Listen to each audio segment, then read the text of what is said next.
Welcome back to Kids Life. Today we're talking about developing independence in kids with Michael Grose from Parenting Ideas. Thanks for joining us again, Michael. Good to be here. Now, what do you mean when you say developing independence in kids?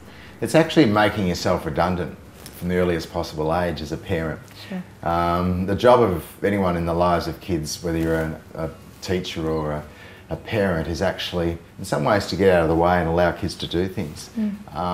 It's very much what I call a big family strategy. And a big family strategy is, imagine if you've got 6 or 7 kids, your job as a parent is actually to really develop that notion of independence in a physical way, in a social way, also an emotional way. So it's allowing kids to do things for themselves. To put it bluntly, and I guess this is part of my training, is I was trained to, and I'll say this really slowly because I give a lot of talks and I often sort of spit this out in talks, but it's this: never regularly do for a child the things a child could do for him or herself. Okay. Right? So when kids are fairly physically capable of getting themselves undressed, we allow them. They don't do it perfectly, but we allow them and we give them the opportunities. Yep. When kids are capable enough to tell the time, well, maybe we think about giving them the job of getting themselves up in the morning. So there's a whole range of tasks, particularly physical ones, where if kids are able to do it, then we give them the opportunities to do it. From doing up their shoelaces, to answering the telephone, to speaking for yourself. And there's also that notion in some ways of social skills as well. So does that give you a bit of a picture of the notion of independence? Yeah, definitely. Yeah. And what age can parents start to develop this independence? About 18 kids? months, not, Okay. not 18 years. No, it's a bit late then. It's a bit late. But quite seriously, kids at about the age of 18 months, they really want to help, they want to do things, and they can drive parents crazy. And they really want to be independent.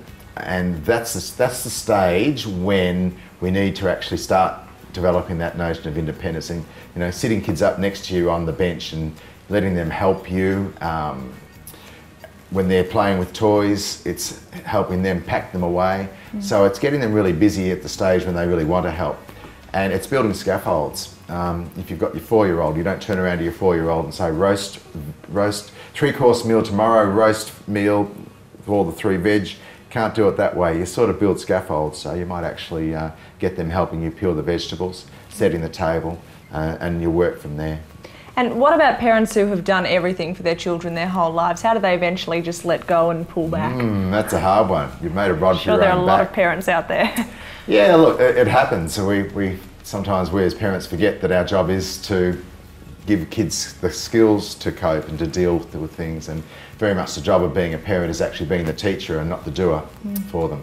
My advice to parents who've got the 14, 15-year-old who've pretty much lived the life of luxury and haven't had to do much, don't go cold turkey. Start small. It might be in small ways. Maybe tomorrow, rather than driving your kids somewhere, you actually get them to walk. Maybe you actually start with them helping around the house in small ways. So looking at the easy places where you can actually develop independence and starting to pull out, and you do it one skill at a time or one thing at a time. So the thought process might be simply this: what am I doing now that my child can regularly do for themselves and probably should be doing for themselves? Think of one thing and then give that over to the kids. All right, that's great advice, Michael. Thank you. Pleasure.